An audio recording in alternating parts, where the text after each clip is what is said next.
Hello, my name is Robert Turner. My manager name is Bobby T_85, and today I'm going to start talking about my limited cards that I've bought so far. So,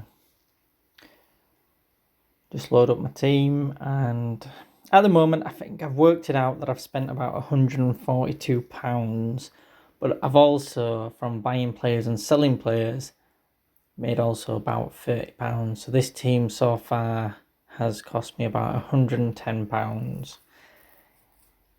Let's move that.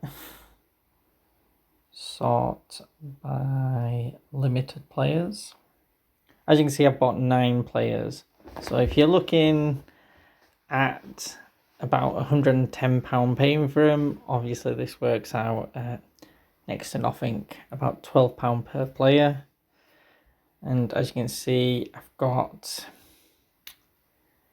Leonard Moser. Not a familiar name here, but the other starting keeper is also an under 23 keeper, but he got sent off last game and it's a free match ban. So I was able to pick him up for about £30-ish. And obviously he'll do the next few games. I will probably have to look at getting another keeper and hopefully they'll have come down in price then. I picked up a Brian Lozano from Santos Laguna. Dirt cheap, you can pick him up for. Obviously he's been out injured last couple of years, but he's still one of the best players in Mexico. Hopefully he can get back to 3/4 of the player he was, because he's a top class player. Takes corners, takes penalties, takes free kicks.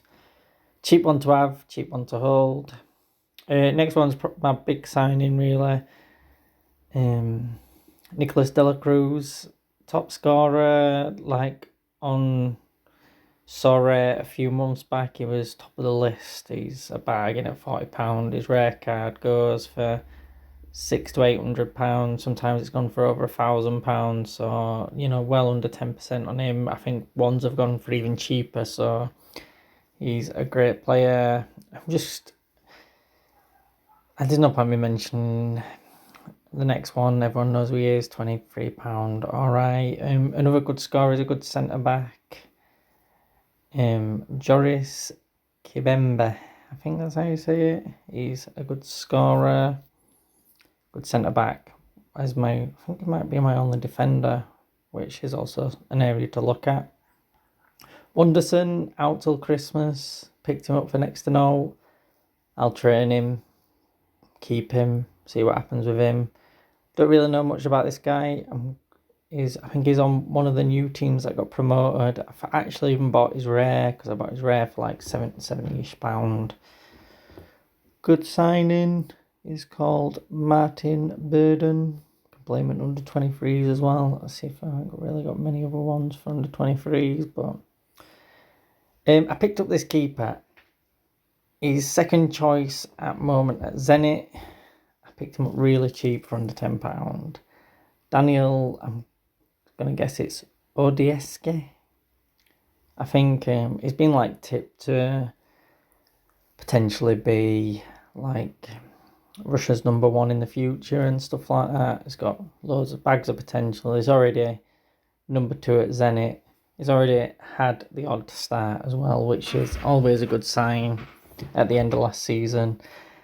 And my next signing, it was quite a bit ago, a couple of weeks ago, picked Alan Cervantes. And it's not scoring very well at the moment because he went away on international duty and then he came back with a bit of a muscle issue and just came off the bench and then was out a game. So, I've got his super rare and a couple of rares of him, and I'm quite happy to pick up a few because I know he will average in the 50s a lot of the time.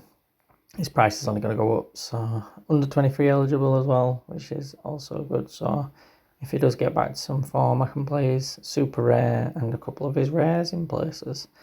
So it's good. So this is my start of my limited journey. I'll probably look at moving this keeper on once he's played a couple of games, as that other keeper might come back and he might end up being second choice. And if I can, maybe get 50 quid for him. It'd be just a bit of extra money towards another keeper.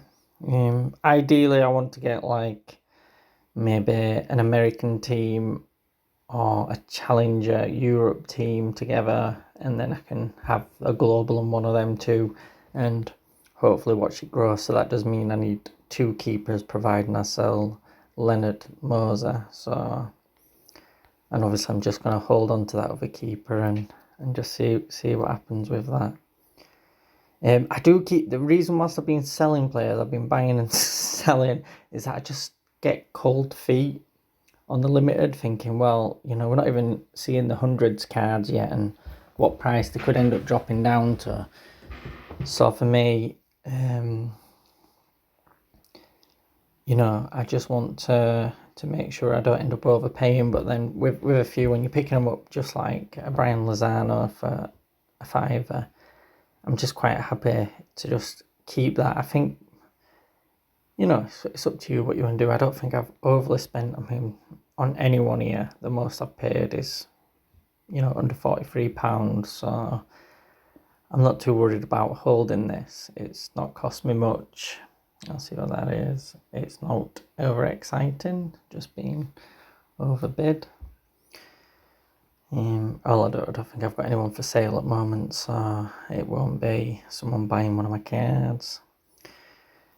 Plans, as I just mentioned, I would ideally by the end of the season want a global, a challenger, and an American D5, potentially an under 23s team. So, you know, as long as I keep picking up good players really cheap, I think it will only be a matter of time. You know, my intention is to put £250 into limited, so that's, I've got like £140-ish budget now. Obviously if I sell like keeper 140 and I get 50 for him, it might go up to, or 50 or 60, I might get it up to 200, and I think that's a reasonable to maybe pick up a couple more keepers and, you know, see where it goes. Not much else to say, is there?